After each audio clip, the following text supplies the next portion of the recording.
Well, good morning. How are you all today? Welcome to the channels. This is actually an American Patriot channel video, but I'm putting it also on the Integrative Preparedness channel because I think everybody over there is going to appreciate it, be interested in it.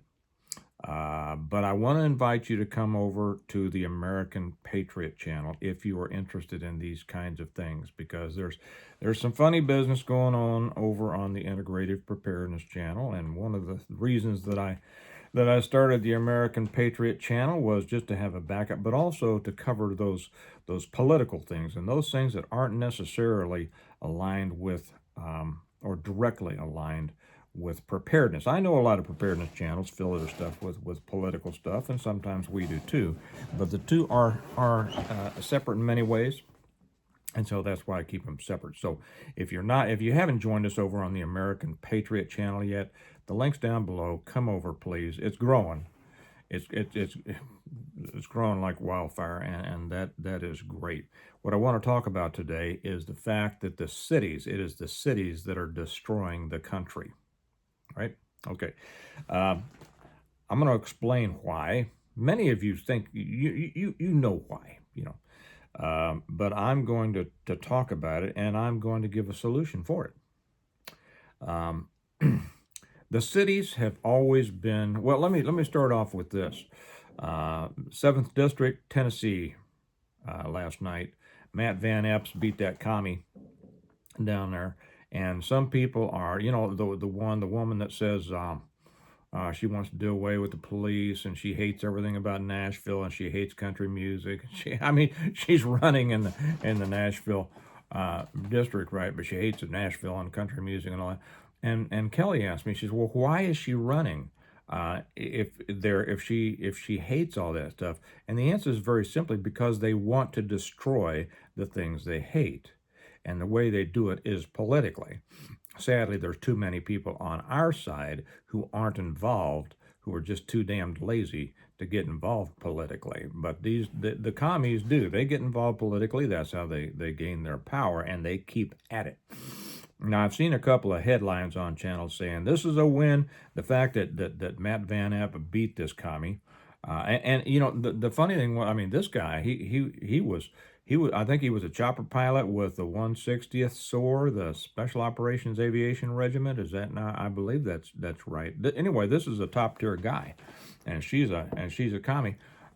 Now he beat her, but I hear people say, well, this is a victory, another victory over socialism or communism. Don't think of it that way. That is the wrong way to think of it. The thing is that he only beat her by about 10%. 10% in Tennessee. Now, and the reason for that is Nashville. Okay? A city. The cities are what are destroying our country. Well, not the cities themselves. And some of you will be surprised that I'm saying this, because I'm a city boy, right? I was born and raised in the city. I was a cop in the city. I love the city. Now, the cities aren't what they used to be, but the cities used to be great places. People loved the cities.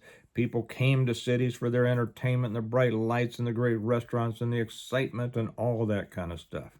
And I love the energy and the vibrancy and the opportunities provided in cities. But the cities have become cesspools. Now, some would say that they always have been, and there has always been those parts of cities that were cesspools, but there's parts of the country in rural America that are too, right? Let's be honest. No place is perfect. But the reason that the cities are destroying the country is because that's where the political power is. The political power is in the cities because that's where the most people live, and that's where the most people who are reliant on government subsistence live. Now, it's not the only place. There's plenty of place. I'm not going to totally crack on the cities on this. There's plenty of people in the country in small towns that take public assistance. Plenty of SNAP recipients and welfare recipients and WIC and all this kind of stuff. Plenty of people out there in the country that take that. But not as many. Okay, and I don't know what the percentages might be, but not as many as in the cities. The cities are the economic, or always have been, the economic engines of the country. That's why people came to the cities. The jobs were in the cities. Uh, and most people, to be honest, they like to go. They like to be around other people, right? Not everybody. There's some hermits out there, but most people like to be around other people. They enjoy other people.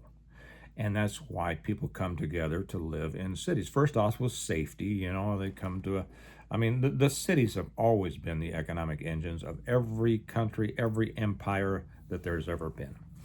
And that's why the cities grow.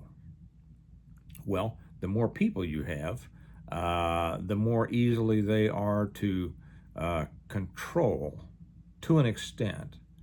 Um, and the more easily it is for political power to be concentrated. Okay, um, Kansas City, where I grew up, was a machine town. Boss Jim and Tom Pendergast ran this town, and New York was the same way. Tammany Hall, and still is, and all of the cities, right? Well, the cities, even though they are the economic engines, and some people will say, here's the other thing, but I want to be clear, and people need to realize uh, the truth of the matter. Dr. Steve, doctor of the cold hard truth, right? And they'll say, well, if the country feeds everybody, if they cut off the food, from the cities, they'd all starve. Well, that's right, but who buys the food? Why are people growing food to begin with, right? Well, they're buying they're other than to feed themselves, they're growing food to sell. And it's the people in the cities who buy it. No farm out in the country is able to support itself by selling to the people in small areas they can. But nobody who really wants to build anything, and many people want to build something larger than their family. I'm not sure that that's a good thing. I think that building your family under the good Lord is plenty, but that's not the way people are. So in the cities, you have so many people relying on government. You have all the welfare recipients. Well, not all of them. You have a lot of welfare recipients, and you have a lot of people working for the government. In other words, you got a lot of people taking government checks. Some earn it and some don't. But in every state, pretty much every state, it is the cities that dominate the politics and therefore dominate the power and therefore are the greatest influencers in our national government and the decline of our country. So, what is the solution? The solution, number one, is to do away with welfare. Do away with all public assistance. Not only, I know that sounds cruel, doesn't it? That sounds cruel. Well, bear with me. Do away with all government assistance. Now, that also applies to the farmers out there who won't plant. Bob Dole, who was from Kansas here, he had a famous saying. He said, the difference between Republicans and Democrats is that Democrats take money from people who work and give it to people who don't work, and Republicans take money from people who work and give it to farmers who don't plant, through the programs. I know a lot of farmers have made a lot of money by not planting anything. So that's a truth you have to accept. You have to realize and accept. But nobody should get any kind of public assistance, because that means they're taking money that is taken from American citizens. It is taken from American citizens at the point of a gun. And if you think that's kind of harsh, well, no, it's not, because your taxes and if you don't pay your taxes, what is the final result? They'll come after you. They'll garnish everything, and they'll take all your bank accounts. You still don't pay that. They will send men with guns to bring you in. So they steal your money at the point of a gun through an income tax, which is unconstitutional, and except that it was made part of the Constitution with an amendment, right? It's immoral. I think most of us agree on that. But so is public assistance. Public assistance is totally unconstitutional, and it's immoral. And people will say, well, no, but I mean, the general welfare, that's not what the general welfare meant in the Constitution. Okay. So it is unconstitutional, it's unethical, it's immoral, and it should be illegal. So that's the first thing you do. Well, what do we do with all the people that can't support themselves, Steve? Well, there's not that many people out there that can't support themselves. There's a lot of people out there who won't support themselves. Okay? They lay around, like I often say, we're in fifth and sixth generations of so-called family units, most of them without any men in them, that have never had a job. Don't know what jobs are. They'll burn down the town and then say, well, it's because we don't have any opportunities. You got the same damn opportunities everybody else have. Get out there and make something of it. But those are the people. Those are the parasites in our world. And they are the ones running our country. Why? Because they are the voter base of the cities. And the cities dictate the politics of the state. Now, it's good that Van Epps was able to pull this out, but like I said, the danger is this. The danger is that in Tennessee, he only beat a commie by 10 points. Think about that. That is no victory for the American way over communism. That is a danger sign. So that's the first thing you do, is you do away with all public assistance. And so how do these people get taken care of? Well, maybe they need to go out and work. Maybe the churches need to do what the churches need to do. Instead of taking your money and my money and giving it to people who hate us, who will carjack us if they get the chance, who will rob us and think that it's their right. They think that the parasites think that we are the ones who have taken everything from them. Isn't that amazing? Isn't that amazing that these people are, they allow themselves to believe. They allow their leaders, the poverty pimps, to convince them that they are poor because the rich have taken everything from them. The poor don't have anything. The rich don't care about them. They don't even think about them. The poor never created anything. They never produced anything. Now some will say, well, Steve, I think you're being pretty mean. There are some people out there who are on hard times through no fault of their own. That's true. Things happen. But you know what? Those people need to stand up and take care of it. That's right. When hard times fall, I've had hard times. People seem to think that I've never had hard times. I've had hard times. You got a choice. Wallow in your hard times or get up off your ass and do something about it and build what you want. Well, the people who don't build a damn thing, who just destroy it, shouldn't be in the driver's seat telling people who do build what to do. Right? I think we can all agree on that, can't we? So that's the first thing you do. You do away with all welfare. Guess what? Some of those people would actually go find a job. They would. I guarantee you. When the choice is to either work or starve, some of them will get a job. Some will try to steal. They'll end up in jail, and then we're going to support them anyway. But at least they're not going to be out here telling us what to do, right? They'll be in a cage, not voting, right? The second thing, here's the thing that needs to really be done. If we're going to take the power, the political power out of the cities, we have to build an energy and a vibrancy in the small towns and the rural areas. The small towns and rural areas are dying, have been for a long time. I often talk about that World War I song. How are you going to keep them down on the farm once after they've seen Paris? Well, the bright lights, the excitement, they attract young people. They attract older people. They attract generations. That's why small towns and rural areas have been dying for 100 years, because there's no opportunity there. The kids, some will stay. Some kids grow up and and they'll stay on the family farm. But most family farms aren't big enough. They don't do well enough to support, maybe more than one kid or two. Many people lose their family farms because kids don't want to. They don't want them. They've gone to college. They don't come back.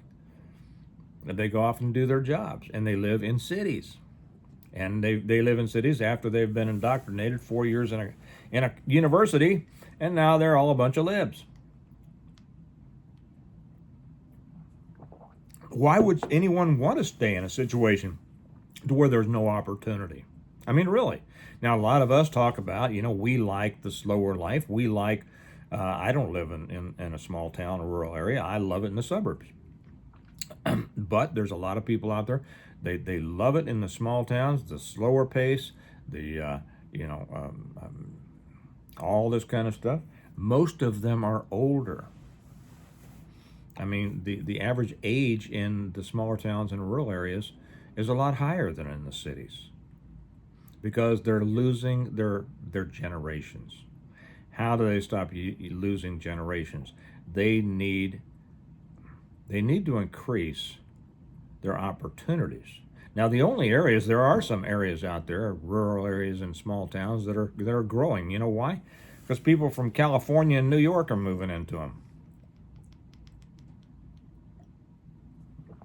Things happening up in Idaho, in Colorado, a lot of places. It happened in my county. My county used to be blood red, now it's purple because all the people have moved in here from other places because the quality of life is so good.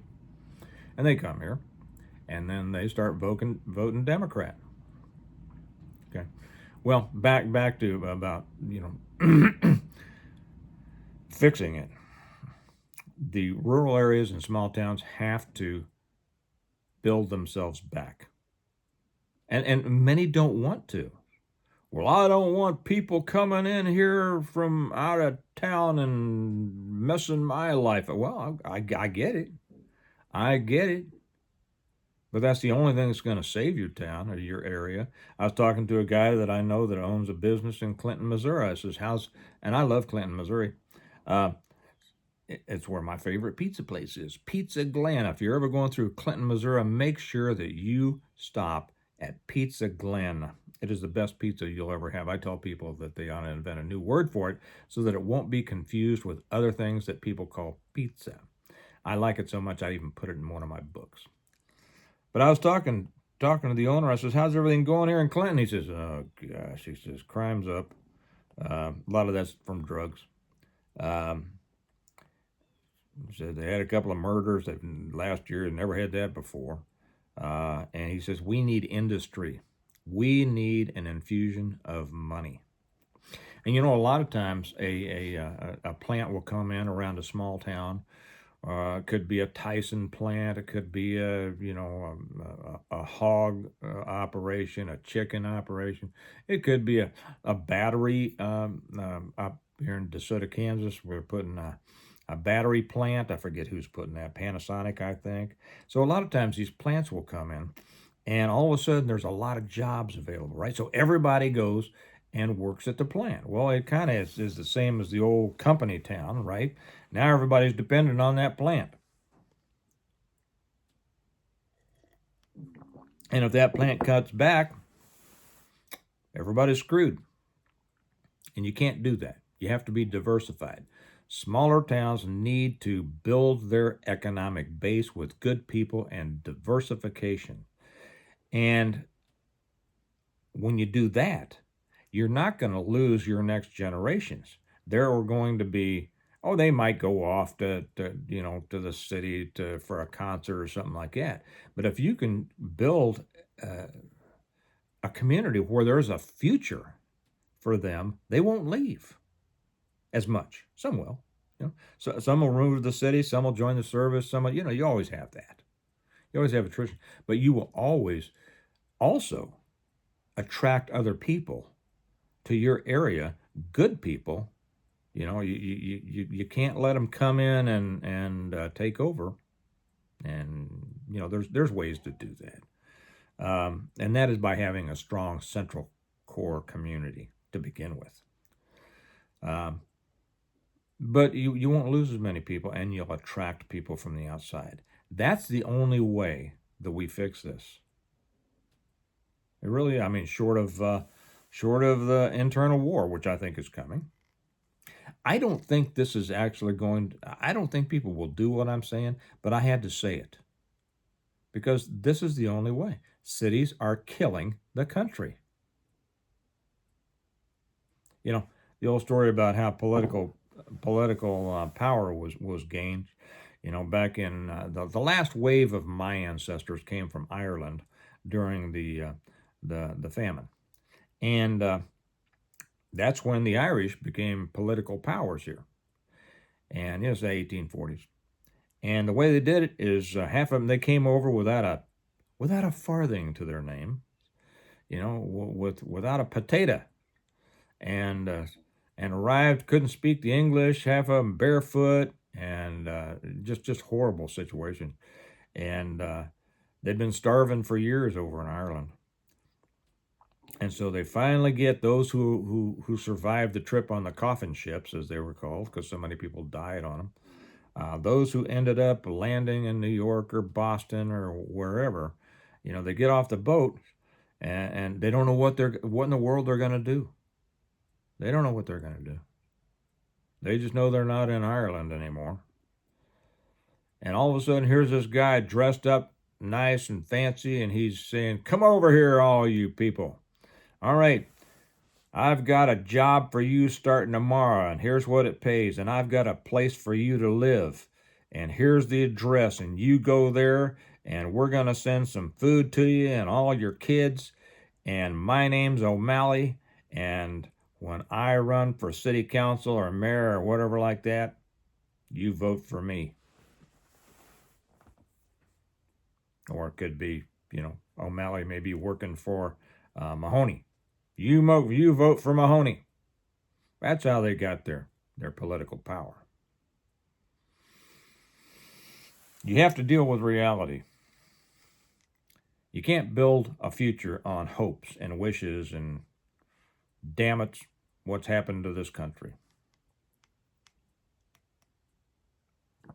There will always be places that do better than other places. And it's always because of how things are run. That's it. You look at all the people. I'll use this one last thing example here before I close this out. I listen to a lot. I watch a lot. I don't watch the whole thing, but I watch, you know, a few minutes here and a few minutes there of different preparedness channels. And there seems to be it doesn't seem to be, there's a common thread through many of them. And that is that life sucks. Well, it doesn't suck for me or any of the people who are normally on this channel, right? But it sucks for them, and I believe them because of the way they're always complaining about stuff. But they live in depressed areas. They live in economically depressed areas, and so they're always singing this song about how horrible things are. The economy sucks. Nobody can find a job. Nobody can do this. Nobody can do that. Nobody can afford a food. Have you seen the price of this and all that? That is a loser mentality. That is a victim mentality. And, you know, if I said this to them to their face, it'd be, well, I am, right? They'd be very offended because, well, I'm not a victim. I'm stand up. I take. Well, yeah, you are. I mean, your life sucks. I mean, you're telling us that. You're telling us that your life sucks.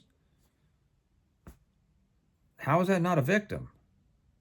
It doesn't show me somebody who's in charge of their life, right, and actually doing something and building something.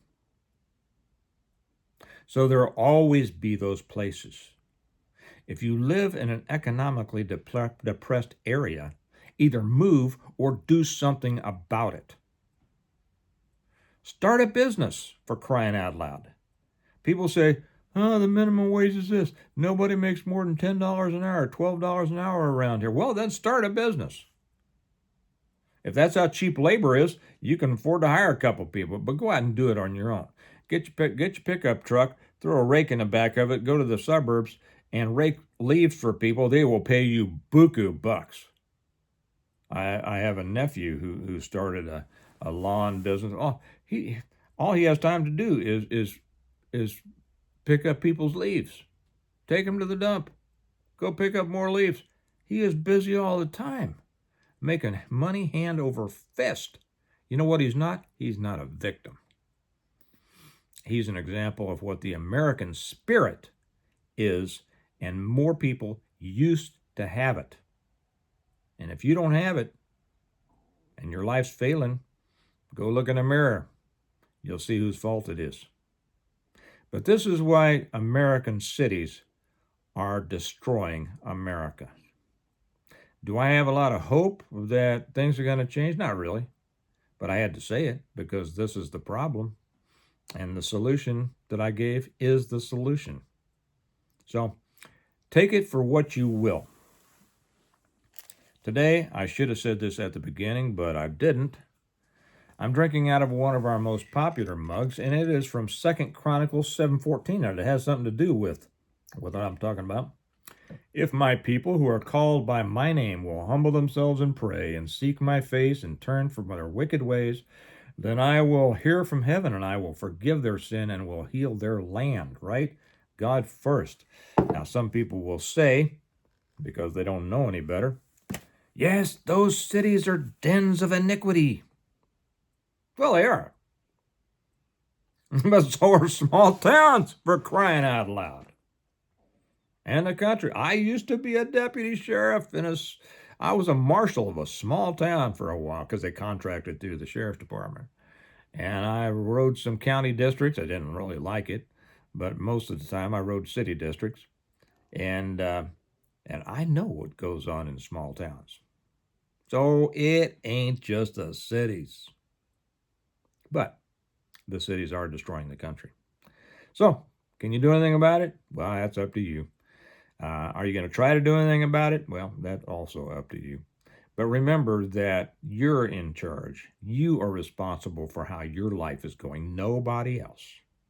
Because if you think that other people are responsible for how your life is going, you're no different than the welfare recipients in the cities or the country or the meth heads or anybody else. Okay? On the Integrative Preparedness channel, we say we prepare well today in order to live well tomorrow. On the American Patriot channel, I say the American spirit resides in the hearts of its patriots. If you are one of those who has the strength and the heart to have the American spirit, good for you. You are the solution. If you're not, you're the problem. All right. You all have a great day. I'll talk to you later. Bye-bye.